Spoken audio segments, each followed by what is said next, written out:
साथियों नमस्कार, स्वागत है आप सभी का एक बार फिर से मेरे YouTube चैनल सूर्योदय हिस्ट्री मिरर में। साथियों आज आप लोग अध्ययन करने जा रहे हैं यूरोपीय कंपनियों के आगमन के बारे में।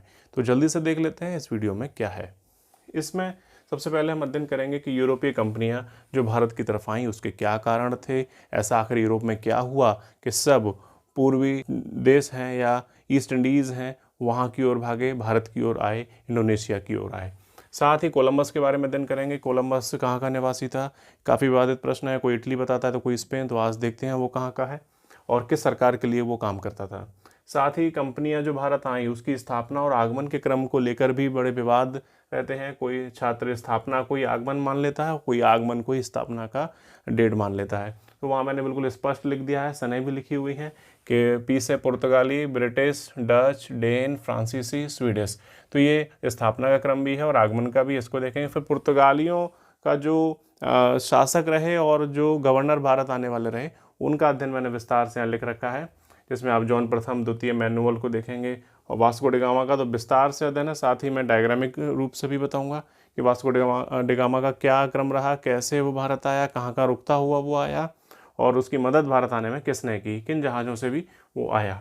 साथ ही इसके बाद जो है वास्को डामा फिर से आया और जो है अल्बुकर्क के बारे में जानेंगे और फिर पुर्तगाली गवर्नर यहाँ से शुरू हो जाते हैं। पहला अल्मेडा के बारे में विस्तार से और फिर उसके बाद यहाँ वास्को डामा फिर आया गवर्नर बनकर। आखिर वो कैसे ख़त्म हुआ, क्या बात रही। उसके बाद नूनो दी कुन्हा और अल्फांसो डिसूजा और बैरिटो, तो ये गवर्नर है। और सबसे ज़्यादा मोस्ट इंपॉर्टेंट था अल्बुकर्क के बारे में। तो अल्बुकर्क से सबसे ज़्यादा प्रश्न आते हैं, वो हमें देखने हैं। और इसके बाद कुछ फुटकर में प्रश्न हैं जो पुर्तगालियों से बनते हैं, डचों से बनते हैं, वो हमें अध्ययन करने हैं। तो इस वीडियो में आपको पुर्तगाली और डच का अध्ययन कराया जाएगा और इसके बाद जो अगली वीडियो रहेगी उसमें आपको ब्रिटिश, डेन, फ्रांसीसी, स्वीडिश इनका अध्ययन करना होगा। तो चूंकि वीडियो काफ़ी बड़ी थी तो मैंने इन विदेशी कंपनियों को आधे भागों में बांट दिया है। तो यहाँ अध्ययन करते हैं।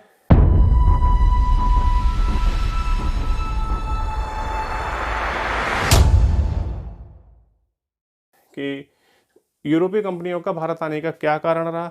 तो सबसे पहली बात तो इटली में जो पुनर्जागरण हुआ था, जो भूमध्य सागर का जो एक तरह से प्रभुत्व बना के रखा हुआ था वहाँ पे, तो इटली में पुनर्जागरण हुआ जिसके कारण वहाँ पर मध्यम वर्ग व्यापार का उदय हुआ और वह व्यापारिक गतिविधियों में लग गया और उसने पूरे भूमध्य सागर पर एक तरह से अपना प्रभुत्व जमा लिया। तो अब स्पेन और पुर्तगाल जैसे कंट्रीज़ थी वो अब सोचने लगी किस प्रकार से अब पूर्वी जो एशिया है, एशिया के क्षेत्रों से कैसे व्यापार किया जाए, क्योंकि भूमध्य सागर जो बीच में आता है वहाँ तो इटली ने कब्जा कर रखा है। तो इटली के पुनर्जागरण की वजह से, इटली द्वारा मध्यम वर्ग को उत्थान होने की वजह से इटली में, तो वहाँ से स्पेन पुर्तगालियों व्यापारियों का जाना मुश्किल हो गया। दूसरा कारण तुर्की वाला कि कुस्तुस्तुनिया की वजह, यानी कि जो 1453 में महमद द्वितीय जो कि तुर्की के ऑटोमन साम्राज्य का शासक था, यह उस्मानी वंश का था, इसने महमद द्वितीय ने या महमूद द्वितीय ने, कहीं कहीं महमूद द्वितीय भी लिखा हुआ है, महमूद द्वितीय ने वेजेंटाइन यानी कि जो पूर्वी रोमन साम्राज्य उसकी राजधानी कुस्तुस्तुनिया या इस्तांबुल या कॉन्स्टेंटिनोपल पर आक्रमण किया, उसकी राजधानी को जीत लिया और उसे अपनी राजधानी बना लिया। तो वो एक जो जगह थी जहाँ से यूरोप से एशिया की ओर आया जा सकता था, तो वहाँ पर अब तुर्कियों का कब्जा हो गया। तो अब तुर्कियों ने वहाँ से यूरोपियंस को जाने से मना कर दिया। तो देखा आपने कि इटली ने और तुर्की ने किस तरह से वो क्षेत्र रोक लिए जहाँ से यूरोपीय भारत की ओर आते थे या ईस्ट इंडीज़ की ओर आते थे, इंडोनेशिया। तो ये कारण रहे। इसके बाद जो है यूरोप में जो चूँकि पुनर्जागरण हुआ तो हर जगह हर जो है देश में पुनर्जागरण की विचारधारा रही और जो है पूंजीवाद आने लगा। और पूंजीवादी जो प्रवृत्ति होती है उसका मतलब होता है अधिक से अधिक लाभ कमाना। तो उस लाभ के लिए उन्होंने सुन रखा था कि एशिया की ओर भी काफ़ी जो है संसाधन है जो उनका यूज़ नहीं हुआ है, तो क्यों ना वहाँ जाया जाए। इसके बाद कच्चे माल के लिए भी, चूँकि पूंजीवादी व्यवस्था में कच्चे माल की आवश्यकता पड़ती है माल बनाने के लिए, उसके बाद उसको बेचने के लिए बाजार की आवश्यकता होती है। तो कच्चे माल की प्राप्ति के लिए, साथ ही बने हुए माल को बेचने के लिए बाज़ारों की आवश्यकता हुई। तो इसके लिए ये लोग जो है एशिया की ओर दौड़े। साथ ही अगला जो कारण रहा यूरोपीय कंपनियों के आने का कृषि वहाँ पर अच्छी खासी जो होती थी, लेकिन वो ध्यान नहीं देना चाहते थे, क्योंकि कृषि में मेहनत बहुत ज़्यादा होती थी और उतना जो है लाभ मिल नहीं पाता था। तो व्यापार की ओर ध्यान देने की वजह से उन्होंने जो नए क्षेत्रों का जो खोज शुरू हुई, और वो खोज पूर्वी एशिया यानी कि एशिया की ओर जाकर ये समाप्त हुई।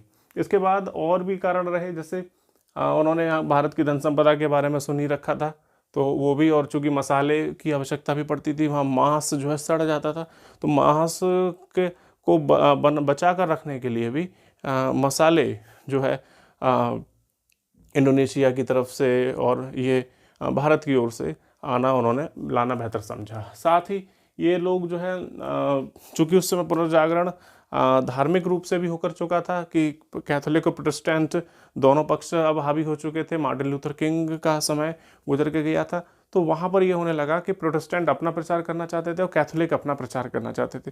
तो उसी को लेकर कैथोलिक्स चूँकि उस समय अधिक प्रभाव में थे, तो कैथोलिक्स ने अपना जो ईसाई धर्म के प्रचार प्रसार के लिए नई कॉलोनीज़, नए उपनिवेश का चयन करना उचित समझा, जो कि उनके क्षेत्रों से दूर थे, और उन्होंने सोचा व्यापार के साथ साथ अगर धर्म प्रचार भी हो जाए तो इसमें कोई बुराई नहीं है। तो ये सारे कारण रहे यूरोपीय कंपनियां भारत क्यों आई। अब देखते हैं कि ये तो मैं बता चुका हूँ आपको, महमद द्वितीय जिन्होंने बैजेंटाइन पर आक्रमण किया, यानी कि बैजेंटाइन मतलब पूर्वी जो रोमन साम्राज्य है उसकी राजधानी कुस्तुसुनिया पर आक्रमण किया, और वहाँ पर तुर्कियों ने वो क्षेत्र अवरुद्ध कर दिया, रोक दिया। इसको मैं एक मैप के माध्यम से आपको बताता हूँ इस प्रकार से। इसके बाद कोलंबस 3 अगस्त 1492 को कोलंबस, ये कोलंबस इटली का निवासी था। इटली में जिनोवा नाम की जगह है, वहाँ इसका जन्म हुआ। ये वहाँ का निवासी था और ये स्पेन की सरकार के लिए काम करता था। वहाँ की रानी ईसाबेला के कहने पर यह पूर्वी देशों से संबंध या रूट खोजने के लिए निकला, लेकिन वह गलती से अमेरिका की तरफ, जो आज वर्तमान अमेरिका है, वहाँ की ओर चला गया। तो उसने उसको नई दुनिया नाम दिया। तो नई दुनिया की खोज इस प्रकार हुई कि पूर्वी देशों की खोज करना चाह रहा था, लेकिन वो चला अमेरिका की ओर गया, और उसी को इसने नई दुनिया बोला। तो ये नई दुनिया की खोज करने वाला कोलंबस था। और इसके बाद जो कंपनियां स्थापित रहीं जो पूर्वी देशों की ओर आईं, खासकर भारत की ओर आईं, उनकी स्थापना का क्रम ये इस तरह रहा। पुर्तगाली जो ईस्ट इंडिया कंपनी थी वो 1498 में स्थापित हुई। ब्रिटिश ईस्ट इंडिया कंपनी 1599 में स्थापित हुई।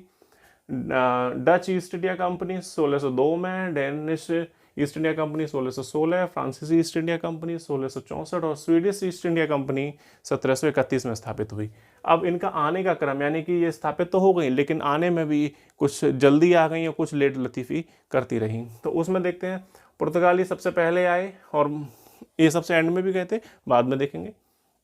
पुर्तगाली यानी कि 1498 में ये भारत आए। उसके बाद ये डच यानी कि ब्रिटिश जो है डचों के बाद में आए। स्थापित इनकी कंपनी पहले हुई थी, लेकिन ये आए बाद में थे, डचों के बाद में, यानी कि डच पहले आए 1602 में, उसके बाद ब्रिटिश आए 1608, फिर डेनिश आए 1616, फ्रांसीसी 1664 और स्वीडिश 1731 में। ये उन्हीं डेटों के अनुसार आए। बस यहाँ एक थोड़ा सा चेंज है ये वाला कि ब्रिटिश और ये डच, यानी कि ब्रिटिश बाद में आए, डच पहले आए।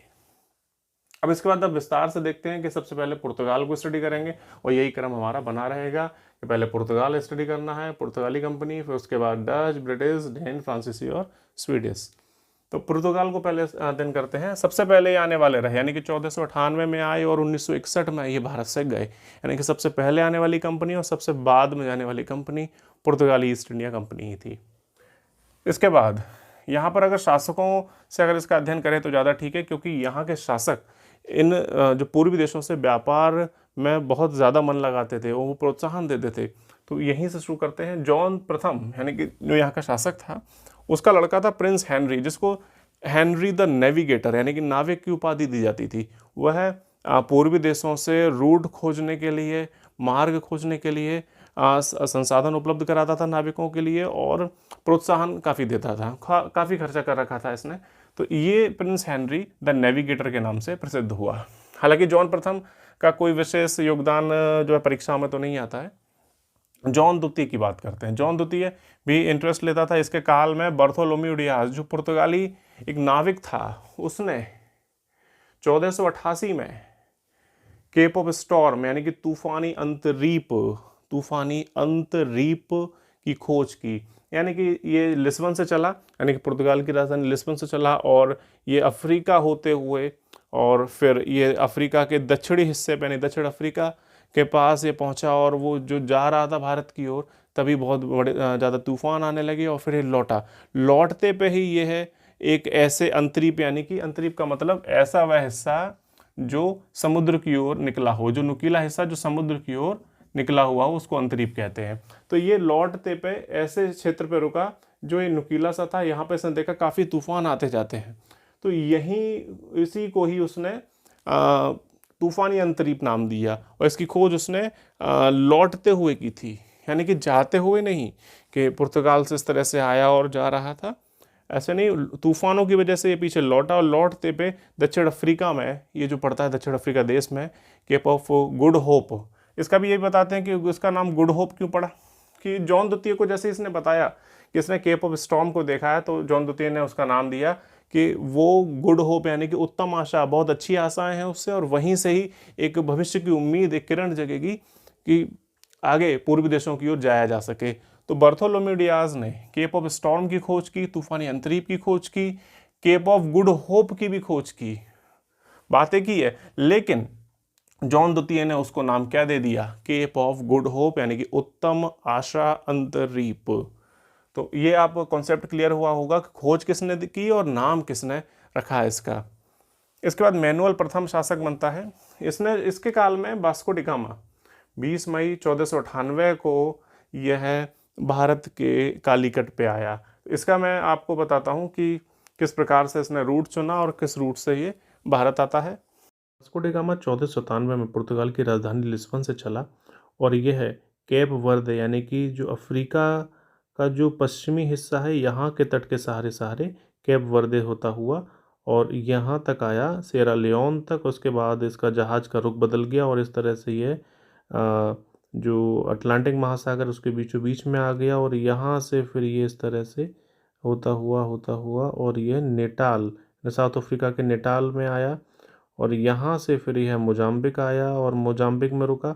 मोजाम्बिक में रुकने के बाद फिर ये सीधा केन्या में रुका। केन्या में जगह है मोम्बासा, वहाँ रुका, और मोम्बासा के पास में ही एक जगह है, वहीं केन्या में ही मेलिंदी, यहाँ पर रुका। यहाँ पर इसको गुजराती पथ प्रदर्शक मिला, तो इस तरह से यहाँ इसको एक मार्गदर्शक मिल गया। अब्दुल मजीद नाम का यह भारतीय था, गुजराती था, और अपनी इस पूरी यात्रा में जो वास्को डी गामा था वह 4 जहाज़ लेकर चला था, जिस पर 170 लोग सवार थे। 4 जहाज़ों में उनके नाम हैं Sao Gabriel, Sao Rafael, Sao Miguel, और एक कार्गो जहाज़ भी था। तो ये 4 जहाज़ लेकर यहाँ पर आया, और जो है यहाँ अब्दुल मजीद के नेतृत्व में ये अब कहीं ना रुकता हुआ सीधा जो है कालीकट के जो जमोरिन या समुद्री के पास पहुंचा। ये जमोरिन या समुद्री या समोरिन, ये यहाँ के शासक की उपाधि है। मान विक्रम भी इसकी उपाधि रही, लेकिन यहाँ के शासक का नाम अभी किसी पुस्तक में उसका उल्लेख नहीं है। और यहाँ से फिर यह गोवा भी गया। तो ये रहा वास्को डी गामा के आने का जो क्रम, कहाँ कहाँ वो रुका, कहाँ से होकर आया। वास्को डी गामा यहाँ पे काली मिर्च के रूप में खरीदा, और उसने जब इसको अपने पुर्तगाली क्षेत्र में बेचा तो उसको 60 गुना लाभ हुआ। तो ये जो है पहला यूरोपीय यात्री था, पहला पुर्तगाली यात्री था जो समुद्री जहाज या मार्ग से भारत आया। और साथ ही मैं ये बता दूं कि जो है इटली, और जो ये इटली ये पूरा क्षेत्र है, ये इटली का यहाँ भूमध्य सागर पर काफ़ी प्रभाव रहा। और इटली ने जो है यहाँ पर किसी को भी जो इस पुर्तगाल हो या स्पेन हो, किसी भी बाहरी शक्ति को जाने नहीं दिया यहाँ से होकर भारत का व्यापार करने के लिए। साथ ही यहाँ तुर्की ने यहाँ पर कुस्तुस्तुनिया नामक जगह यहाँ भी कब्जा कर लिया। तो तुर्की ने जब यहाँ कब्जा कर लिया तो अब ये भी यहाँ से किसी को भी नहीं जाने देता था। तो यही कारण था कि इटली और तुर्की द्वारा इस पूरे क्षेत्र पर आवागमन पर रोक लगा दिए जाने या वहाँ पर कर लगा दिए जाने के कारण यूरोप का संपर्क भारत से या पूर्वी क्षेत्रों से नहीं हो पाया। इस वजह से आवश्यकता पड़ी कि पुर्तगाल और स्पेन चूँकि इस चीज़ से काफ़ी परेशान थे, तो उनको ये आवश्यकता पड़ी कि उन्होंने एक नया मार्ग खोजने का प्रयास किया कि इस प्रकार कोई ऐसा मार्ग बने कि ऐसे होकर यहाँ पूर्वी देशों की ओर जा सकें, भारत की ओर जा सकें। तो यहाँ पर ये मैंने स्पष्ट साथ ही कर दिया कि किस प्रकार से तुर्की और इटली ने यहाँ पर एक घेराबंदी कर रखी थी यूरोप और पूर्वी देशों के बीच में, वो किसी को नहीं आने जाने दे रहे थे। तो इस कारण नए मार्गों की खोज की आवश्यकता पड़ी।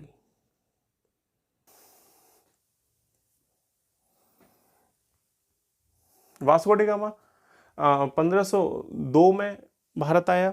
उसके बाद 1524 में भी भारत आया, यानी कि वास्को डी गामा 3 बार भारत आया। यह जब 1498 में भारत आया था तो उसके साथ 4 जहाज थे। कौन से थे? Sao Gabriel, Sao Rafael, Sao Miguel, और एक और जहाज था जो कार्गो जहाज था जिसमें भंडार हो रहा था, एक वो भी जहाज था। तो ये जो है साओ गैब्रियल में बैठा हुआ था। साओ गैब्रियल जहाज से ये भारत आया था और इस चारों जहाज में मिलाकर 170 लोग इसके साथ थे। और यह है लिस्बन से शुरू होता है चलना और उसके बाद नेटाल पहुंचता है दक्षिण अफ्रीका में, और फिर मोजाम्बिक, मोम्बासा, मालेंदी और कालीकट और गोवा। कालीकट के राजा जमोरिन के पास जाता है और गोवा। तो ये इसके आने का क्रम रहा। इसके बाद वाणिज्य के प्रधान की उपाधि, यानी कि इतना सब कुछ होने के बाद कि Vasco D gamma, Bartholomew Diaz ने इतना बेहतर कर दिया कि पूर्वी देशों तक का रास्ता खुल गया और वहाँ पर अब ये जो मैनुअल प्रथम था वो अपने आसपास के क्षेत्रों देशों से अब वहाँ पर अपना हिंद महासागर के आसपास अपना दबदबा समझने लगा कि वहाँ से अगर व्यापार होगा तो मैनुअल प्रथम की ही सहमति से होगा।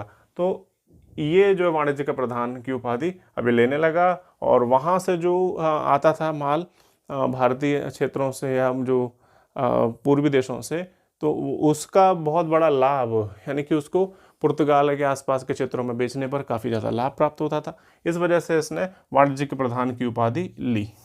अब बात करते हैं द्वितीय पुर्तगाली अभियान, यानी कि पहला अभियान आया वास्को डी गामा के काल में और दूसरा आया पेड्रो अल्वारेज क्रेवल के काल में, जिसने ब्राज़ील की खोज की थी। और क्रेवल कालीकट पे आया जैसे कि वास्को डी गामा आया था और 1500 में ये आया था। इसके बाद वास्को डी गामा पुनः 1502 में आया और उसके बाद 1503 में भारत में पहली यूरोपीय पुर्तगाली फैक्ट्री स्थापित हुई कोचीन में, मालाबार तट यानी केरल में। और कोचीन पे बाद में डच और अंग्रेजों का क्रमशः कब्जा रखा, इसे बाद में देखेंगे। और इस कोचीन में फैक्ट्री स्थापित करने वाला था, संस्थापक था इसका अल्बुकर्क। अल्बुकर्क यहाँ पे स्क्वाड्रन कमांडर के रूप में आया हुआ था और उसने अपनी योग्यता दिखाते हुए कोचीन पर कब्जा जमाया।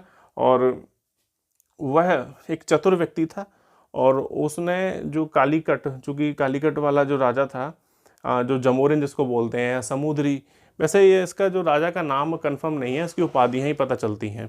तो कालीकट के शासक को जमोरिन कहा जाता था या समुद्री बोलते थे। उस समुद्री जो मलयालम भाषा का शब्द है, इसको पुर्तगाली समोरेन, समोरेन, जमोरिन इस तरह से वर्ड में यूज़ करते थे। बात एक ही है। मान विक्रम नाम की उपाधि भी यहाँ के राजा की मिली, लेकिन राजा का एग्जैक्ट नाम अभी तक किताबों में नहीं देखने को मिला है। तो कोचीन और कालीकट के बीच में लड़ाई चलती थी, तो यहाँ पर अल्बुकर्क ने एक टैक्ट अपनाते हुए कोचीन के राजा को अपने पक्ष में कर लिया। कुछ समय बाद उसी के ही क्षेत्र यानी कि जो कोचीन पर ही कब्जा उसने जमा लिया। और इसके साथ जो बारबोसा नाम का जो एक पुर्तगाली एक दोभाषिया था वो भी साथ रहता था। वो जो है यहाँ पर यहाँ के लोगों को जो बातचीत करने के लिए एक लिंक के तौर पे काम करता था। वो बारबोसा को पुर्तगाली लैंग्वेज के साथ साथ मलयालम भी आती थी, तो यहाँ पर वो एक लिंक के रूप में वर्क करता था। अल्बुकर्क ने यहाँ पर फोर्ट एमैनुअल या मैनुअल भी स्थापित किया। यह भारत में पहला यूरोपीय दुर्ग था या पहला पुर्तगाली दुर्ग था। इसके बाद दूसरी जो फैक्ट्री स्थापित हुई वो कन्नूर में स्थापित हुई। 1505 में बारबोसा ने भी यहाँ मदद की इसको स्थापित कराने में, बातचीत कराने में। अल्बुकर्क ने ही स्थापित किया इसको। और बारबोसा फिर इन चीज़ों से यानी कि यहाँ की राजनीति से थोड़ा परेशान हो गया और बाद में अपने बहनोई फर्डिनेंड मैगलन के साथ विश्व यात्रा पर निकल गया, यानी कि जहाज से विश्व यात्रा पे 1519 में वो निकल गया अपने बहनोई के साथ। इसके बाद अब चूंकि यहाँ पर चूंकि कोचीन और कन्नूर में फैक्ट्री स्थापित हो चुकी थी, कन्नूर यानी कि कन्नानूर भी नाम से फेमस है ये, वर्तमान में इसको कन्नानूर बोलते हैं। तो कोचीन कन्नानूर में यहाँ फैक्ट्री पुर्तगालियों की स्थापित हो चुकी थी। तो अब यहाँ पर पुर्तगाली गवर्नर आने लगे, यानी कि पुर्तगाल के शासक अब सीधे सीधे अपने इन दोनों क्षेत्रों में जो है अपने गवर्नर भेजने लगे। तो सबसे पहला गवर्नर आने वाला था त्रिस्ताओ दी कुन्हा, ये आने वाला था, लेकिन यह आया नहीं, इसलिए आने वाला पहला गवर्नर रहा भारत में फ्रांसिस्को दी अल्मेडा, यानी कि भारत आने वाला पहला पुर्तगाली गवर्नर अल्मेडा। ये 1505 से 9 के बीच में रहा। ये पहला गवर्नर था। इसने शांत जल की नीति अपनाई, अर्थात ब्लू वाटर पॉलिसी। इसका मतलब था कि समुद्र का रंग, चूंकि जो रंग नीला होता है, तो ब्लू वाटर यानी कि नीला रंग वो बना रहे, वहाँ पर कोई दिक्कत ना हो, शांति बनी रहे, और बस थोड़ी सी तटों पर जीतना है, बस वो थोड़ा सा इसने किया, बाद बाकी ये समुद्र में किसी से नहीं लड़ा। इसके बाद इसके काल का एक प्रमुख युद्ध रहा 1508 में चौल या क्रॉस या क्रिसेंट का युद्ध। स्थान जो चौल था, इस वजह से इसको चौल का युद्ध बोलते हैं। साथ ही क्रॉस और क्रिसेंट का युद्ध इसलिए बोला जाता है क्योंकि एक पक्ष में ये क्रॉस वाले यानी कि ईसाई लोग थे, और क्रिसेंट यानी कि अर्ध चंद्रमा, तो यानी कि जो मुस्लिम धर्म जो प्रतीक है वो अर्ध चंद्रमा है, आधा चांद है। तो ये जो है बिगड़ा, मिस्र और तुर्की, ये मोहम्मदन कंट्रीज थी, मोहम्मदन क्षेत्र थे, लोग थे। तो इस वजह से ये आधे चंद्रमा और ये जो है क्रॉस के प्रतीक माने गए। इस वजह से इस युद्ध को क्रॉस क्रिसेंट का युद्ध भी कहते हैं। और इसमें अप्रत्यक्ष रूप से एक सहयोग जमोरिन, कालीकट का जमोरिन जो शासक है, जिसकी उपाधि है ये, वो सहयोग कर रहा था। साथ ही वेनिस के लोग भी यहाँ पर सपोर्ट कर रहे थे, क्योंकि वेनिस जो क्षेत्र था उसकी पुर्तगालियों से वैसे ही प्रतिस्पर्धा थी, क्योंकि पुर्तगाली वेनिस के व्यापारियों से ईर्ष्या रखते थे। उनका अच्छा खासा व्यापार भारत से और भारतीय क्षेत्रों से चलता था, तो पुर्तगाली उस पर कब्जा जमाना चाहते थे। ये चीज़ वेनिस वालों को पसंद नहीं थी। इस वजह से वेनिस ने पुर्तगालियों के विरोध में मिस्र के नेतृत्व में ये जो बना गुट, उसमें सहयोग किया। तो ये वाला जो युद्ध रहा, इसमें जो मैंने टिक कर दिया है, ये वाली पार्टी जीती, यानी कि महमूद बिगड़ा जो गुजरात का था वो, मिस्र के मामलूक शासक थे वो जीते, और तुर्की ये लोग जीते। जमोरिन वेनिस चूँकि इनको सपोर्ट कर रहे थे, ये पूरा पक्ष जीतता है, और यहाँ पर अल्मेडा हार जाता है, और अल्मेडा का पुत्र लोरेंक को मारा जाता है। लेकिन अल्मेडा फिर एक वर्ष बाद अच्छी तैयारी करके आता है। फिर दीव या दीव का युद्ध होता है, जिसमें अल्मेडा जीतता है, और ये लोग हारते हैं इस वाले युद्ध में, और अंततः एशिया में यूरोपीय नौसेना की श्रेष्ठता स्थापित होती है। और अब यह स्पष्ट हो जाता है कोई भारतीय शक्ति नौसेना में अब बेहतर नहीं कर सकती। इसके बाद अगला जो गवर्नर आता है अल्फांसो दी अल्बुकर्क, ये सबसे महत्वपूर्ण गवर्नर रहा। ये 9 से 15 के बीच रहा। ये वास्तविक संस्थापक आ गया, अर्थात इसने महत्वपूर्ण ठिकानों यानी कि सामरिक जो महत्व की जो जगह थी वहाँ पर पुर्तगालियों को विजय दिलाई, और इस प्रकार से जो पुर्तगाली शक्ति का सर्वश्रेष्ठ परचम अल्बुकर्क ने ही लहराया। अतः इसको वास्तविक संस्थापक यानी कि पुर्तगाली शक्ति का वास्तविक संस्थापक, या भारत में पुर्तगाली साम्राज्य का वास्तविक संस्थापक भी कहते हैं। इसने राजधानी कोचीन बनाई, औपचारिक रूप से राजधानी कोचीन बनाई। कोच्चि या कोचीन एक ही बात है। इसने राजधानी बनाई, और ये बनाने वाला अल्बुकर्क ही था। अब इसके बाद इसको जो अनुमति मिली हुई थी वो हर्मुज, अदन और मलक्का के क्षेत्र, हर्मुज पड़ता है फारस की खाड़ी के पास, अदन उसी के पास ही है, और मलक्का यानी कि इंडोनेशिया की तरफ है, ये ही जीतने की अनुमति मिली। लेकिन इसने और बेहतर करते हुए, अपनी अग्रगामी नीति अपनाते हुए क्षेत्रों को जीता। अल्बुकर्क ने 1510 में गोवा को जीता। और ये जो पार्टी है मैंने बताई आपको, अल्बुकर्क था एक और तिमोजी ने, विजयनगर का एक व्यक्ति था तिमोजी, ये जो है एक प्रकार से एक भेदिए के तौर पे विजयनगर का व्यक्ति था, ये भेदिए के तौर पे अल्बुकर्क के साथ था। और ये बीजापुर के यूसुफ आदिल शाह थे, और विजयनगर और बीजापुर में तो वैसे भी जो है बड़ा लंबा युद्ध चला है रायचूर दोआब के क्षेत्र को लेके। तो यहाँ पर अल्बुकर्क ने विजयनगर के एक व्यक्ति तिमोजी के पक्ष में लेकर और बीजापुर के यूसुफ आदिल शाह पर आक्रमण किया और गोवा को उससे जीत लिया। यह विजयनगर के लिए काफ़ी शांति वाली यानी कि मन को खुशी देने वाली बात रही। और इस प्रकार से गोवा 1510 में अल्बुकर्क के हाथ में आ गया। 1511 में अल्बुकर्क ने मलक्का इंडोनेशिया जीता। 1515 में हर्मुज जो फारस की खाड़ी में पड़ती है महत्वपूर्ण जगह एक बंदरगाह, वो जीता। और अल्बुकर्क ने कुछ ऐसे काम किए जो एक सामाजिक दृष्टि से थे। विवाह को प्रोत्साहन दिया, यानी कि अल्बुकर्क ये चाहता था कि वह भारत में पुर्तगालियों की जनसंख्या बढ़ाए। अतः उसने पुर्तगाली जो पुरुष थे उनको ये प्रोत्साहित किया कि वो भारतीय महिलाओं से विवाह करें और यहाँ पर संतान उत्पन्न हो। इस वजह से उनका पुर्तगाली जो जनसंख्या है बढ़े, सेना में लोग ज़्यादा भर्ती हों। इस चीज़ को लेकर भी उसने जो है भारतीयों को सेना में भर्ती किया, और भारतीयों को सेना भर्ती करते समय उसने मुस्लिमों का विरोध किया, क्योंकि मुस्लिमों से वो समझता था, जानता था यहाँ पर भी जो है जो इतिहास रहा था पुर्तगालियों का कि मुसलमान जो है उनको सपोर्ट नहीं करते हैं, विरोध में रहते हैं। यहाँ भी एक युद्ध होकर चुका है, मैं बता चुका हूँ। साथ ही यहाँ पर बीजापुर जो बहमनी से टूटा हुआ एक टुकड़ा था, बीजापुर, गोलकुंडा, बरार, अहमदनगर, ये जो क्षेत्र थे यहाँ भी मोमडन्स रहते थे। तो यहाँ से भी इनकी सीधी सीधी जो पुर्तगालियों की लड़ाई रहती थी। तो यहाँ पर वह एक दूरदृष्टिता अपनाते हुए मुसलमानों को जो है अपनी सेना में भर्ती नहीं करता है। साथ ही इसके बाद यह सती प्रथा को अपने क्षेत्र में बंद कर देता है, यानी कि पहला यूरोपीय व्यक्ति जो भारत में सती प्रथा को प्रतिबंधित करता है वो अल्बुकर्की था। प्रश्न काफ़ी आता है, और इसकी मृत्यु 1515 में गोवा में हो गई। तो ये रहा अल्बुकर्क के बारे में। इसके बाद वास्को डी गामा की बात करें तो वास्को डी गामा अब तीसरी बार, यानी कि 1502, 1524 के बाद 1498, 1502 के बाद 1524 में आया यहाँ पर, और यह है गवर्नर के तौर पे, यानी कि वायसराय के पद पर भारत आया। लेकिन यह बीमार हो गया और इसकी कोचीन में मलेरिया से मृत्यु हो गई और वहीं दफन कर दिया गया, और कुछ समय बाद यानी कि 1539 में इसको पुर्तगाल में ले जाकर दफना दिया गया। कुछ किताबों में ये लिखा हुआ है कि वो कोचीन में ही दफन है, ऐसा नहीं है, वो पुर्तगाल में दफन है इस समय। अब बात करते हैं नूनो द कुन्हा की। ये भी प्रमुख रहा। इसके काल में गोवा को राजधानी 1530 में बना दिया गया, यानी कि राजधानी जो कोची राजधानी बनाई थी, कोचीन बनाई थी अल्बुकर्क ने, अब राजधानी हो जाती है गोवा नूनो दी कुन्हा के काल में। और इसके बाद ये भी प्रमुख व्यक्ति रहता है, ये भी काफ़ी ज़्यादा क्षेत्रों का विलय करता है पुर्तगालियों के लिए। यानी सेंट थॉमे मद्रास के पास पड़ता है, वो जीता।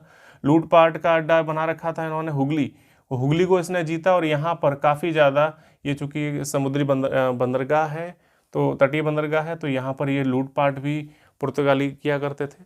आगे बताएंगे कि ये जो कारण रहा कि भारत से पुर्तगाली शक्ति कैसे नष्ट हो गई। इसके बाद दमन 1531 में इन्होंने जीता, और बसीन 1532 में। तो ये जो है नूनो द कुन्हा का यहाँ ये विजय क्रम रहा। इसके बाद अल्फांसो द डिसूजा गवर्नर बन के आते हैं। इसके काल की प्रमुख उपलब्धि रही सेंट फ्रांसिस जेवियर, जो कि एक पादरी थे, वो भारत आए, और इन्होंने ही यहाँ भारत में बाइबल को तमिल में और पुर्तगाली में यहाँ लोगों को बताया, उनके सामने ये पढ़े। तो यहीं से माना जाता है कि सेंट फ्रांसिस जेवियर ये कह के गए थे कि भारत में प्रिंटिंग प्रेस होनी चाहिए ताकि उसका विभिन्न भाषाओं में अनुवाद हो सके बाइबल का, और ये बाइबल अधिकतम भारतीय जनता पढ़ सके और वो ईसाई बन सके। तो यहाँ पर नज़र आता है कि किस प्रकार से धर्म प्रचार भी पुर्तगालियों के एजेंडे में था। इसके बाद फ्रांसिस्को बैरेटो आता है 1555 से 58 के बीच में।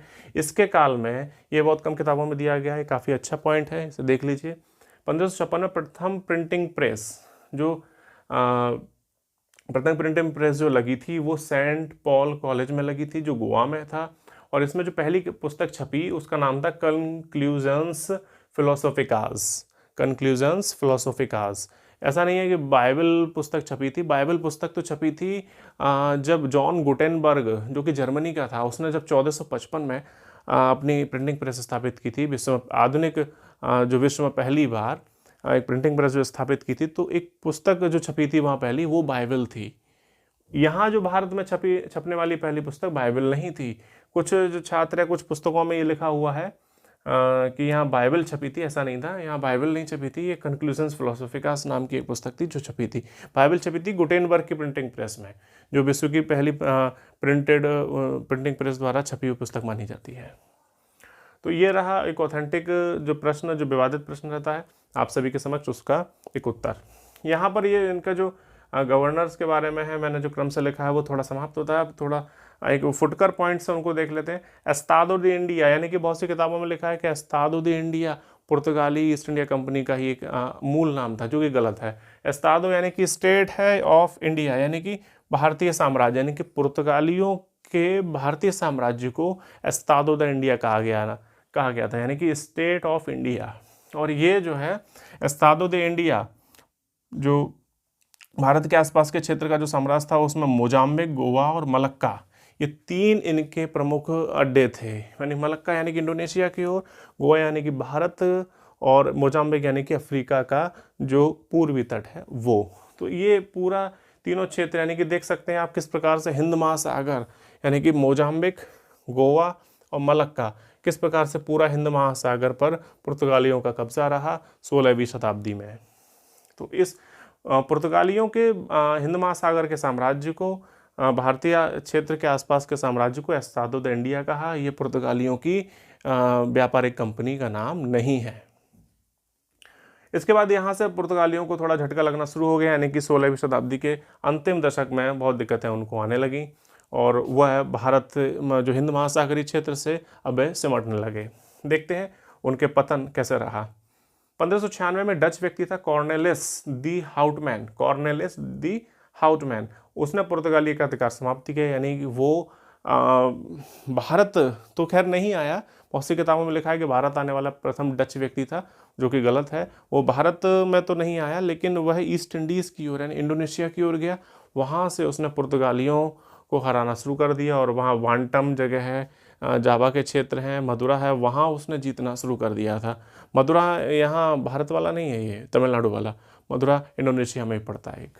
तो ये उसने जीतना शुरू कर दिया और यहाँ से स्पष्ट हो गया, यानी कि यहाँ से स्पष्ट हो गया कि एक अन्य यूरोपीय शक्ति पुर्तगाली शक्ति को अब परास्त कर सकती है, और जो पुर्तगालियों का हिंद महासागर पर एकाधिकार था वो डच कॉर्नेलिस डी हाउटमैन ने तोड़ दिया। इसके बाद 1628 में अंग्रेजों ने हरमुज जीत लिया पुर्तगालियों से। 1632 में शाहजहां के जो गवर्नर था बंगाल का कासिम खां, उसने पुर्तगालियों से हुगली जीत लिया। उसने आरोप लगाया कि पुर्तगाली यहाँ पर डकैती डालते हैं, लूटपाट करते हैं। तो ये एक नैतिक जिम्मेदारी बन जाती है सूबेदार कासिम खां की कि वो वहाँ से पुर्तगालियों को भगाया। और अभी तो शाहजहां का काल था, काफ़ी सशक्त शासक रहा। इसके बाद औरंगजेब ने भी इनको चटगांव यानी कि बंगाल में पड़ती इस जगह, आज तो बांग्लादेश में है, तो औरंगजेब ने भी पुर्तगालियों को चटगांव से भगा दिया था इनकी लूटपाट की खबरों के कारण।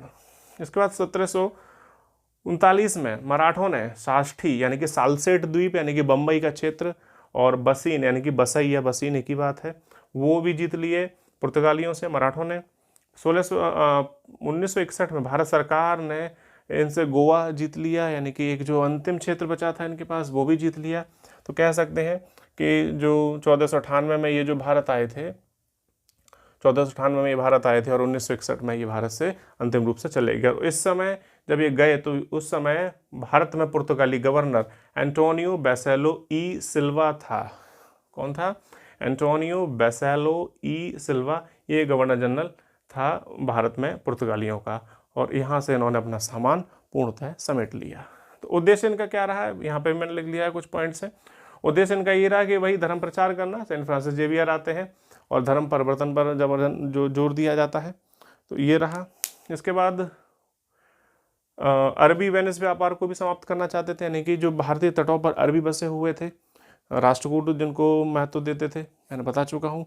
साथ ही जो विजयनगर के क्षेत्र में भी है और जो कालीकट के जमोरिन के क्षेत्र में वहाँ भी अरबी जमे हुए थे। तो ये चाहते थे कि ईरान इराक से लेके वहाँ तक भारत तक जो अरबी बसे हुए हैं उनको हटाना। साथ ही वेनिस यानी कि जो पास में इटली का क्षेत्र है वेनिस, वहाँ के व्यापारी भी यूरोप में जो है भारतीय मसालों को इन सबको लाते जाते रहते, तो वो भी रास्ते से हटे। तो ये इनके उद्देश्य में था। और जापान से व्यापार शुरू करने का श्रेय है, यानी कि जापान की बात बता दूं कि पुर्तगालियों का जापान पर भी कब्जा हुआ करता था। तो अबिसिनिया यानी कि इथोपिया, भारत और जापान, ये इनके एक तरह से पुर्तगालियों के अधीन ही रहे। तो कभी जैसे जाना होता था कि जापान जाना है तो भारत होके जाते थे, या जापान से कुछ लाना है तो वो भारत भी लेके आते थे। तो ये जो है जापान से व्यापार करना यहाँ से शुरू हुआ। इसके बाद ये पुर्तगाली जो है तंबाकू, आलू, मक्का, ये 3 चीज़ जहांगीर के काल में भारत लेके आए, और ये ब्राज़ील से लेके आए। ब्राज़ील के बारे में बता चुका हूँ, वो पुर्तगाली क्षेत्र था जिसको पेड्रो अल्वारेज क्रेवल ने खोजा था और वहाँ पर पुर्तगालियों ने कब्जा कर लिया था। इसके बाद अनानास, काजू, अफीम, यांत्रिक घड़ी और लाल मिर्च जैसी ये चीज़ें भी ये लोग भारत में पहली बार लेके आए। क्रुजेदो के बारे में अगर बात करें तो क्रुजेदो इनकी एक मुद्रा थी, यानी कि पुर्तगाली मुद्रा का नाम है क्रुजेदो। इन्होंने इसको भारत में अपने क्षेत्र में चलाया। साथ ही गौथिक के बारे में हम जाने तो गौथिक एक प्रकार का स्थापत्य था, यानी कि एक प्रकार का भवन निर्माण करने की तकनीकी थी। आपने देखा होगा गोवा में कि जो कैथेड्रल चर्च बने हुए हैं, यानी या जो है मुंबई पुलिस का मुख्यालय है, यूनिवर्सिटी लाइब्रेरी मुंबई है, बॉम्बे हाई कोर्ट है, कलकत्ता हाई कोर्ट है, छत्रपति शिवाजी टर्मिनल है। तो इस तरह से जो एक आकृति बनी हुई होती है, यानी कि चर्च नुमा और काफ़ी विशाल स्तर पर, यानी कि विशाल एक ऊंचाई को लेकर, तो उसको गौथिक स्थापत्य कहते हैं। और ये गौथिक स्थापत्य जो है पुर्तगालियों ने भारत में प्रचलित किया। इसके बाद जो है कार्टेज आर्मडा प्रणाली की अगर बात करें तो ये जो है जुआ द कैस्ट्रो ने स्थापित की इसको, और ये 45 से 48 के बीच में गवर्नर रहा। कार्टेज का मतलब होता है लाइसेंस और आर्मडा का मतलब आर्मी, यानी कि हिंद महासागर से अगर आपको अपने जहाज गुजारने हैं तो आपको पुर्तगालियों से कार्टेज मतलब लाइसेंस लेना होगा और उनकी आर्मी भी रखनी होगी कि क्या आप सामान कहाँ ले जा रहे हैं, उस पर भी वो नज़र रखना चाहते थे। तो ये प्रणाली स्थापित इनके द्वारा थी। उसके बाद और ये जो कार्टेज जो अकबर, चूँकि अकबर के काल में भी इस कार्टेज प्रणाली को फॉलो किया गया। अकबर भी अपने जहाज़ों को हिंद महासागर या अरब सागर से ले जाता था तो उसको भी पुर्तगालियों से कार्टेज लेना पड़ता था, क्योंकि अकबर की नौसेना इतनी अच्छी नहीं थी ताकि वो नौसेना जो पुर्तगाल की नौसेना है उनको जीत सके। तो इस वजह से मजबूरन अकबर को भी जो है इनसे कार्टेज लेना पड़ा। इंक्विजिशन एक प्रकार धार्मिक न्यायालय होते थे जहाँ पर धार्मिक रूप से न्याय किया जाता था, और ये 1560 में स्थापित हुए पुर्तगालियों द्वारा स्थापित न्यायालय, धार्मिक न्यायालय इंक्विजिशन, इसको इनक्विजिशन पढ़ते हैं। और फितोरिया एक प्रकार के व्यापारिक अड्डे थे जो समय समय पर नौसेना यानी पुर्तगाली नौसेना को भी सपोर्ट करते थे। यहाँ पर काफ़ी आर्टिलरी, काफ़ी आर्मी भी रहती थी जो आवश्यकता पड़ने पर नौसेना को भी सपोर्ट करती थी। फितोरिया नामक जो अड्डे थे। तो अब देख लेते हैं बहुत जल्दी से इसमें क्या आने वाला है, क्या इम्पोर्टेंट है उसको जल्दी से। कोलंबस जो कि 1492 में आया और वह उसने नई दुनिया की खोज की, और यह इटली का निवासी था और स्पेन की सरकार के लिए काम करता था। और ये बेजेंटाइन यानी कि जो कुस्तुस्तुनिया पर जो अधिकार किया महमद द्वितीय जो तुर्क का ऑटोमन शासक था और उस्मानी शासक था, उसने 1453 में। इसे कर लीजिए, मैं टिक कर दे रहा हूँ। स्पेन के लिए काम करता था। स्थापना क्रम तो इतना नहीं आता है, लेकिन यहाँ आगमन क्रम यानी कि भारत में इन कंपनियों के आगमन का क्रम यानी कि पुर्तगाली, डच, ब्रिटिश, डेन, फ्रांसीसी और स्वीडिश। पतन के कारण ये तो मेंस में लिखने के लिए रहते हैं, आप इनको देख सकते हैं। सबसे पहले और अंतिम आने वाले ये पूछा जा चुका है। प्रिंस हेनरी की उपाधि द नेविगेटर, नाविक। बार्थोलोम्यू डियाज ने इसको 1488 में खोजा, ये आ चुका है। केप ऑफ स्टॉर्म किसने खोज की, दक्षिण अफ्रीका में, और इसको केप ऑफ गुड होप नाम दिया, केप ऑफ गुड होप नाम दिया यहाँ के शासक जॉन द्वितीय ने। वास्को डी गामा 1498 में कालीकट के जमोरिन यानी कि समुद्री शासक के पास आया, और वह साओ गैब्रियल नामक जहाज से आया था, और उसकी मदद अब्दुल मजीद नाम के व्यक्ति ने की थी, जो कि उसको अफ्रीका में, केनिया में एक जगह है मेलिंदी, वहाँ से उसे प्राप्त हुआ था। वह मेलिंदी से उसको कालीकट लेकर गया था। और ये क्रम तो इतना नहीं आता। इसके बाद वाणिज्यिक प्रधान की उपाधि किसकी थी, मैनुअल प्रथम की। द्वितीय अभियान आया पेड्रो अल्वारेज क्रेबल के काल में, और इसने ही ब्राज़ील की खोज की थी। ये खोज करता है। और वास्को डी गामा फिर से आया 1502 में, ये प्रश्न आ चुका है। 1503 यानी कि अल्बुकर्क ने कोचीन में यानी कि भारत में पहली विदेशी रियासत कह सकते हैं, भारत में पहली यूरोपीय फैक्ट्री कह सकते हैं, या पुर्तगाली फैक्ट्री कह सकते हैं, यानी कि पहला भारतीय क्षेत्र जो विदेशी कब्जे में चला गया वो था कोचीन, मालाबार के तट पर यानी कि केरल में। और वहाँ पर फोर्ट एमेनुअल बनवाया अल्बुकर्क ने, यह पहला यूरोपीय दुर्ग कहा गया। ये प्रश्न आ चुका है। इसके बाद बारबोसा ने दोभाषीय का काम किया अल्बुकर्क के। पहला गवर्नर अल्मेडा माना जाता है और इसने शांत जल की नीति अपनाई, यानी कि लड़ाई झगड़ा कम करना, बस अपने मतलब की बात रखना। इसके बाद चौल या क्रॉस क्रिसेंट का युद्ध, यानी कि क्रॉस का मतलब ईसाई और क्रिसेंट यानी कि अर्धचंद्रमा मतलब मुसलमानों, यानी कि ईसाई और मुसलमानों के बीच का युद्ध ये पूरा आता है, इसको आप अच्छे से याद करें। और द्वीप का युद्ध भी पूछा जाता है, हालांकि ये थोड़ा सा कम आता है। लेकिन यहाँ पर एशिया में यूरोपीय नौसेना की श्रेष्ठता स्थापित किस युद्ध से हुई, वो पहली बार सिद्ध पुर्तगालियों ने की, ये प्रश्न आ चुका है। अल्बुकर्क वास्तविक संस्थापक कहा गया पुर्तगाली शक्ति का भारत में, इसने राजधानी कोचीन बनाई, ये प्रश्न आ चुका है। इसके बाद गोवा आता है। अल्बुकर्क ने गोवा किससे जीता, यूसुफ आदिल शाह। कहीं कहीं यहाँ पे अली आदिल शाह या कुछ अन्य दिया हुआ है, तो वो आपको ध्यान नहीं देना है। ये जो है आपको 1510 भी याद होना चाहिए, और यूसुफ आदिल शाह से जीता। विवाह को प्रोत्साहन दिया, ये आ चुका है। और सती प्रथा बंद कराई, ऐसा पहला यूरोपीय था, ये बहुत ज्यादा आता है। इसके बाद वास्को डी गामा 24 में आया, यानी कि तीसरी बार भारत आया। कुल 3 बार वह भारत आया था, और विशेष कुछ नहीं आता यहाँ से। नूनो दी कुन्हा ने गोवा को राजधानी बनाया, यानी कोचीन से गोवा राजधानी इसने बनाई, ये प्रश्न। इसके बाद हुगली में ये लूटपाट किया करते थे, ये बहुत आता है, ये आगे देखेंगे। और सेंट फ्रांसिस जेवियर भारत आए, ये एक पादरी थे और ये डिसूजा के काल में आए थे। और बैरेटो हालांकि नहीं आता, लेकिन 1556 में प्रथम प्रिंटिंग प्रेस लगी सेंट पॉल्स कॉलेज, यानी और इस पुस्तक का नाम जो छपी थी पहली बार, कंक्लूजन्स फिलोसोफिकास। बाइबल नहीं छपी थी, बाइबल तो गुटेनबर्ग ने छापी थी जब उसने 1455 में अपनी पहली प्रिंटिंग प्रेस, विश्व में पहली प्रिंटिंग प्रेस लगाई थी। तो भारत में लगने वाली प्रथम प्रिंटिंग प्रेस पर छपने वाली पुस्तक ये थी, इसे आप याद कर लें।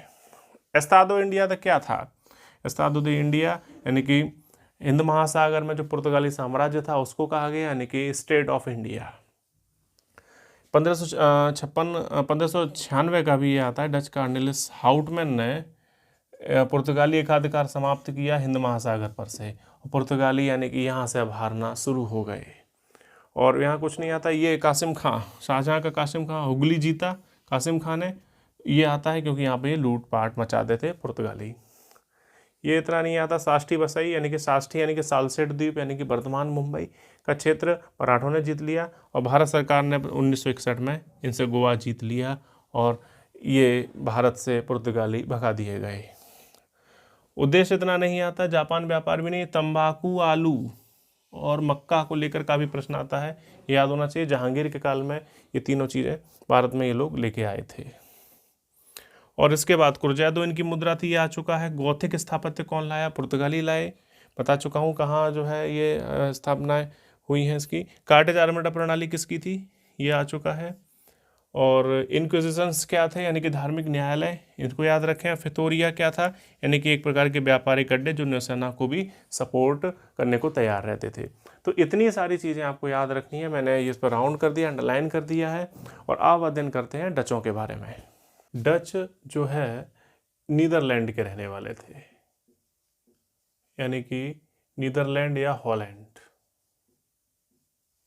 और इसको पहले हॉलैंड बोलते थे, आज वर्तमान में इसको नीदरलैंड बोलते हैं। तो यहाँ के निवासियों को डच कहते हैं। ये डच पुर्तगालियों के बाद भारत में आए, और देखते हैं क्या इनसे प्रश्न बनते हैं। कि पहला डच जो माना जाता है जो भारत आया, वो ह्यूजन लिंचटेन नाम का व्यक्ति था, जिसने इटिनेरेरियो नाम की पुस्तक लिखी। इटिनेरेरियो ये एक प्रकार का ऐसा ग्रंथ साबित हुआ जिसने पुर्तगालियों की जो टैक्स थे, उनके तरीके थे, उसको इसने लिखा है। और इसको वहाँ पर डच क्षेत्रों में इस पुस्तक को पढ़ा गया, तो वहाँ पता चला कि काफ़ी अच्छे महत्व की इसने पुस्तक लिखी, जिससे पुर्तगालियों पर विजय प्राप्त करना संभव रही। और साथ ही कि किस प्रकार से भारत में व्यापार किया जाए, इस पर भी इसने काफ़ी विस्तार से लिखा था, लिंचटेन ने। और इसके बाद 1596 में कॉर्नलिस द हाउटमैन, इसके बारे में बता चुका हूँ मैं। इसने जो है पूर्वी देशों पर एक प्रकार से जो पुर्तगालियों की प्रभुसत्ता थी उसको समाप्त किया हिंद महासागर पर से। और इसने इंडोनेशिया में अपनी कुछ फैक्ट्री स्थापित की। इसके बाद औपचारिक रूप से संसदीय अधिनियम से एक कंपनी स्थापित हुई, वेरिंग ऊस्ट इंडेश कंपनी, यानी कि VOC, यानी कि VOC तो इसको शॉर्ट में ईस्ट इंडिया कंपनी को वेरिंग दे ईस्ट इंडिया कंपनी यानी कि VOC शॉर्ट में कहते हैं। यह कंपनी सहकारिता यानी कार्टेल पर आधारित थी, यानी कि इसमें जितने भी जो पार्टनर्स थे उनका हिस्सा लगा हुआ था और इनमें यदि घाटा होता तो सबको होता था, फायदा होता तो सबको होता था। इस कंपनी को 21 वर्षों के लिए जो है संसद से अनुमति मिली व्यापार करने के लिए पूर्वी देशों के साथ, और ऐसा माना जाता है कंपनी काफ़ी फायदे में रही पूर्वी देशों से व्यापार के समय। और तत्कालीन समय में सबसे ज़्यादा जो लाभ मिलता था, जो इसका किसी भी कंपनी के शेयरधारकों को सबसे ज़्यादा लाभांश डच ईस्ट इंडिया कंपनी के शेयरधारकों को मिलता था। ये प्रश्न इम्पोर्टेंट है। इसके बाद बात करें, इनकी पहली फैक्ट्री मछलीपट्टनम में स्थापित हुई, जो जगह आज वर्तमान आंध्र प्रदेश में है, और इनके जो फैक्ट्री संचालक होते थे उसको फैक्टर कहा जाता था, फैक्टर। उसके बाद पुर्तगालियों को इन्होंने हराकर अम्बोयना इंडोनेशिया को जीता। इंडोनेशिया में जगह है अम्बोयना नाम की, वो जीती, और ये मसालों के लिए काफ़ी प्रसिद्ध रही। 1610 में चंद्रगिरी जो वर्तमान आंध्र प्रदेश में है वहाँ के राजा से कोई वेंकटप्पा नाम का व्यक्ति था, उससे जीता, और यह जो राजा था वो विजयनगर के शासक वेंकट तृतीय के अधीन था। तो चंद्रगिरी के शासक वेंकटप्पा से पुलिकट जो वर्तमान तमिलनाडु में है, ये ध्यान रहे पुलिकट झील आंध्र प्रदेश में पड़ती है। ये झील इस तरह से है, बॉर्डर पे है, और ये है आंध्र प्रदेश में ये झील पड़ती है पुलिकट, जबकि ये जो क्षेत्र है जो तमिलनाडु में लगता है, ये वाला निचला, ये पुलिकट क्षेत्र है। तो ये पुलिकट क्षेत्र है और ये पुलिकट झील है। तो पुलिकट झील आंध्र प्रदेश में, जबकि पुलिकट क्षेत्र तमिलनाडु में पड़ता है। तो ये जो इस राजा से जो पुलिकट का जो क्षेत्र लिया जो वर्तमान तमिलनाडु में है, यह डचों का पहला मुख्यालय यानी कि पहली राजधानी बना, और यहीं से ही उन्होंने पैगोडा नामक सिक्के डचों ने जारी किए, और पुलिकट में ही एक गिल्ड्रिया का दुर्ग इन्होंने बनवाया, और इसी दुर्ग की ही इन्होंने किलेबंदी की, गिल्ड्रिया के दुर्ग की, और बाद बाकी के अन्य दुर्गों की इन्होंने किलेबंदी नहीं की। इसके बाद इन्होंने जकार्ता जीता, इंडोनेशिया में पड़ता है, और इंडोनेशिया में है, और उसका नाम इन्होंने बटेविया रख दिया। ऐसा नहीं था कोई और जगह थी, जकार्ता को ही इन्होंने बटेविया नाम दिया, और ये जावा द्वीप में पड़ता है इंडोनेशिया के। काफ़ी इंपॉर्टेंट प्रश्न है। सूरत में इन्होंने फैक्ट्री ओपन की। इसके बाद अम्बोयना हत्याकांड, ये काफ़ी इंपॉर्टेंट हत्याकांड है। ये अंग्रेज और डचों के बीच में रहा, यानी कि अंग्रेज इस मामले में बहुत चालू थे कि किस प्रकार से व्यापार किया जाए और क्या रणनीति बनाई जाए।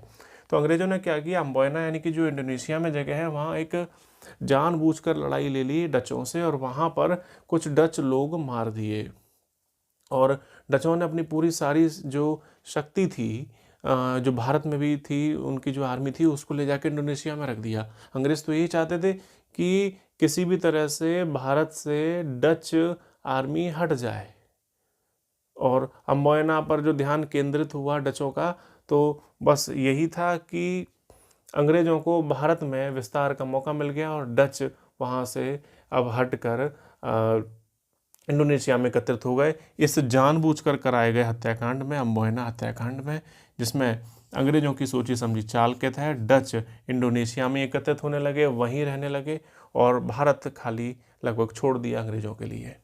तो ये अम्बोयना हत्याकांड इंडोनेशिया का। और बंगाल में इन्होंने जो पहली जो डच फैक्ट्री ओपन की वो पीपली में थी, हालांकि ज़्यादा चली नहीं। फिर वहीं पूर्वी तट यानी कि उड़ीसा पे ही इन्होंने जो है बालासोर में उनको ओपन करनी पड़ी। मछलीपट्टनम आंध्र प्रदेश में, वहाँ ओपन की, और पुर्तगालियों से इन्होंने मलक्का जीता, यानी कि पुर्तगालियों के दिन 16वीं शताब्दी में काफ़ी पीक पर थे, काफ़ी अच्छे थे, और 17वीं शताब्दी यानी कि डचों ने पुर्तगालियों का बंटा धार कर दिया। ये प्रश्न बहुत ज़्यादा आता है कि पुर्तगालियों को सबसे ज़्यादा करारी शिकस्त किनसे मिली, वो थे डच। चिंसुरा में गुस्तावस फोर्ट, यानी चिंसुरा नाम की जो जगह पड़ती है वो आज पश्चिम बंगाल में पड़ती है और हुगली नामक ज़िले में है। वहाँ पर इन्होंने गुस्तावस नाम का एक फोर्ट बनाया, और इसके बाद इन्होंने पुर्तगालियों से 1658 में लंका को जीता, यानी कि सीलोन को जीता। अन्य प्रश्न ये है यहाँ से, 1690 में इन्होंने पुलिकट यानी कि जो तमिलनाडु में जगह है वर्तमान में, उसके स्थान पर इन्होंने नेगापट्टनम को राजधानी बनाया, नेगापट्टनम को राजधानी। इसके बाद बेदरा जो कि हुगली जिले में पड़ती है जगह, 1759 में बेदरा का युद्ध हुआ। कर्नल क्लाइव जो कि अंग्रेज था, और वर्सेस डचों के बीच में, यानी कि डच और अंग्रेजों के बीच में जो युद्ध हुआ, बेदरा का युद्ध, ये बंगाल में हुआ, हुगली जिले में पड़ते हैं बेदरा, 1759 में, यानी कि प्लासी के युद्ध के 2 वर्ष बाद। तो इस युद्ध में कर्नल क्लाइव जीतता है और इस युद्ध के बाद यानी कि डच भारत से अब अपना सामान समेटने लगते हैं और अंतिम रूप से हारे माने जाते हैं। और यहाँ कुछ विशेष बातें डचों को लेके, डचों ने भारत में कपड़ों पर अधिक ध्यान दिया, यानी कि डचों ने भारत से मसालों का निर्यात नहीं किया, क्योंकि मसाले उनको भारत से बेहतर जो मिले वो इंडोनेशिया से मिले। तो इंडोनेशिया से मसाले निर्यात करते थे, जबकि भारत से वे कपड़ों का निर्यात करते थे। तो कपड़ों को निर्यात की वस्तु बनाने का श्रेय डचों को जाता है, और इसके लिए वो जो है कपड़े इंडोनेशिया में निर्यात कर देते थे, कपड़े वो अपने डच क्षेत्र में भी ले जाते थे। तो कपड़े इंडोनेशिया भेज देते थे और इंडोनेशिया मसाले वो ले लेते थे। तो इस प्रकार से इन्होंने वस्तु विनिमय का भी काम किया भारतीय कपड़ों के साथ, खासकर सूती वस्त्रों पर इन्होंने विशेष ध्यान दिया। तो कपड़ों को निर्यात की वस्तु इन्होंने ही बनाया। इसके बाद नील जो निर्यात करते थे मछलीपट्टनम आंध्र प्रदेश से करते थे, रेशम जो निर्यात करते थे कासिम बाजार से करते थे, ये बंगाल में जगह पड़ती है, शोरा और अफीम ये बिहार से निर्यात करते थे, जबकि सूती वस्त्र गुजरात से निर्यात करते थे। ये प्रश्न एक बार आ चुके हैं कि कहाँ से क्या निर्यात होता था। तो ये रहा डचों के बारे में कि क्या प्रश्न कितने बनते हैं और कितने संभावित हैं। तो महत्वपूर्ण प्रश्नों को एक बार फिर से देख लेते हैं। क्या आने वाले मोस्ट इंपोर्टेंट प्रश्न है कि डच कहाँ के थे? नीदरलैंड के, ये आपको याद होना चाहिए। इसके बाद इतना नहीं आता, कॉर्नेलियस हाउटमैन ने पुर्तगालियों को हिंद महासागर से हटाया, यानी कि जो पुर्तगालियों का एकाधिकार था वो समाप्त किया। यह प्रश्न आ चुका है। इसके बाद 1602 में कंपनी बनी वेरिंग दे ईस्ट इंडिया कंपनी, यानी कि शॉर्ट नाम क्या था? यह सहकारिता है, कार्टेल पर आधारित थी, और इसका जो लाभांश था तत्कालीन समय में सबसे ज़्यादा लाभांश मिलता था, यानी कि शेयर धारकों को सबसे ज़्यादा लाभ हिस्से में आता था इस कंपनी के। इसके बाद पहली फैक्ट्री इनकी, ये तो पूछी जाती है, यानी कोई भी कंपनी हो उसकी पहली फैक्ट्री कहाँ स्थापित हुई। फैक्ट्री से मतलब ये होता है कि मैं बता दूं यहाँ कि फैक्ट्री से मतलब होता है कि एक प्रकार का भंडारण कक्ष, यानी कि जो कच्चा माल जो भारतीय क्षेत्रों से प्राप्त करते थे उसको एक अपने स्टोर रूम में ला के रख देते थे। वहाँ ऐसा प्रोसेस थोड़ा सा कर लेते थे कि ताकि 10-20 दिन वो रखा रहे, और जैसे अपने जो यूरोप क्षेत्र में ये ले जाएं उसको बेचने के लिए अधिक दामों पर, तो तब तक के लिए वो चलता रहे। तो ऐसे भंडार गृहों को कहा जाता था फैक्ट्री या कोठी। ऐसा नहीं था वहाँ कुछ अच्छी खासी कोई कोठी बनी हुई, बंगला हो या कोई कारखाना हो, कोई मशीनें चलती हो, ऐसा कुछ भी नहीं होता था इनकी फैक्ट्रियों में। सिर्फ एक स्टोर रूम यानी भंडार गृह के रूप में ही होते थे। तो फैक्ट्री इनकी मछलीपट्टनम में ओपन की, यानी कि आंध्र प्रदेश में पड़ता है वर्तमान में, और यहाँ के जो संचालक को फैक्टर कहते थे, यानी कि डचों के इनके संचालक जो फैक्ट्री के होते थे उनको फैक्टर बोलते थे। ये प्रश्न आ चुका है। और ये तो कॉन्सेप्चुअल चीज़ है। पुलिकट झील आंध्र प्रदेश में, जबकि पुलिकट का क्षेत्र तमिलनाडु में वर्तमान में आज पड़ता है। ये इतने प्रश्न तो नहीं आता, झील पूछ ली जाती ज्योग्राफी से कि झील कहाँ पड़ती है। इसके बाद अम्बोयना में इनकी फैक्ट्री रही। फैक्ट्री कहाँ रही वो आपको पता होना चाहिए। चंद्रगिरी के राजा से पुलिकट आता है, पुलिकट में इनकी फैक्ट्री रही डचों की। पैगोडा सिक्के किसके थे ये आता है। गिल्ड्रिया का दुर्ग किसका था और कहाँ था? ये पुलिकट में था और डचों का था, आता है। बटेविया नगर किसने स्थापित किया? डचों ने, आ चुका है, इंडोनेशिया में। इसके बाद और कुछ नहीं। अम्बोयना हत्याकांड किसके बीच में हुआ? सने इतनी नहीं आती, सने जो भी आएंगी मैं उस पर गोला बना दूंगा, आप उस पर ध्यान दें। इसके बाद यहाँ कुछ नहीं आता, और उसके बाद चिंसुरा बहुत ज़्यादा आता है। चिंसुरा यानी कि जो हुगली जिले में पड़ता है, वहाँ पर गुस्तावस फोर्ट था इनका, गुस्तावस फोर्ट ये पूछा जाता है। ये कहाँ था? चिंसुरा हुगली जिले में है, बंगाल के। इसके बाद या नेगापट्टनम इनकी दूसरी राजधानी रही। फैक्ट्री मान सकते हैं, फैक्ट्री भी पूछा जाए तो भी आप इसको ही लगा दें, यानी कि फैक्ट्री भी यही रही और जो है राजधानी भी ये बना दी गई। बेदरा का युद्ध सबसे ज़्यादा आता है, बहुत ज़्यादा आता है। बेदरा का युद्ध सन आती है, कहाँ पड़ता है, और उस समय जो है कर्नल क्लाइव ने इस युद्ध को लड़ा। ये गवर्नर के रूप में था, हालांकि कर्नल का पद तो उस पर पास नहीं रहा, क्योंकि वो 1757 में प्लासी के युद्ध के बाद गवर्नर बन चुका था, बंगाल का पहला गवर्नर। तो ये आपको ध्यान रखना है, कर्नल यहाँ से शब्द हटा देते हैं, ये गवर्नर क्लाइव कह सकते हैं इसको। इसके बाद जो है कपड़ों पर ध्यान दिया, यानी कि भारत से मसाले कम निर्यात करते थे, मसाले केवल मालाबार के तट से ही करते थे, थोड़े बहुत, ज़्यादा नहीं। कपड़े ये ज़्यादा निर्यात करते थे भारत से, और मसाले सबसे ज़्यादा इंडोनेशिया से निर्यात करते थे। ये आप अच्छे से ध्यान रखें, यानी कि मसाले इंडोनेशिया से निर्यात करते थे। और ये इतना विशेष नहीं आता है। सूती वस्त्र गुजरात से, ये बस कर लीजिए, यही ज़्यादा पूछा जाता है। तो ज़्यादा पूछे जाने वाली चीज़ों को मैंने गोला बना दिया है, सर्किल कर दिया है, इनको आप अच्छे से याद रखें।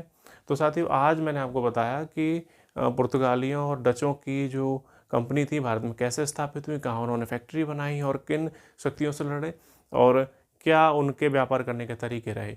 तो ये सब था पुर्तगालियों डचों के बारे में। अगली वीडियो में मैं डेनिश, फ्रांसीसी, अंग्रेज और स्वीडिश कंपनीज़ के बारे में बताऊंगा। तो आपको ये वीडियो कैसी लगी मुझे अवश्य बताएं। बहुत बहुत धन्यवाद।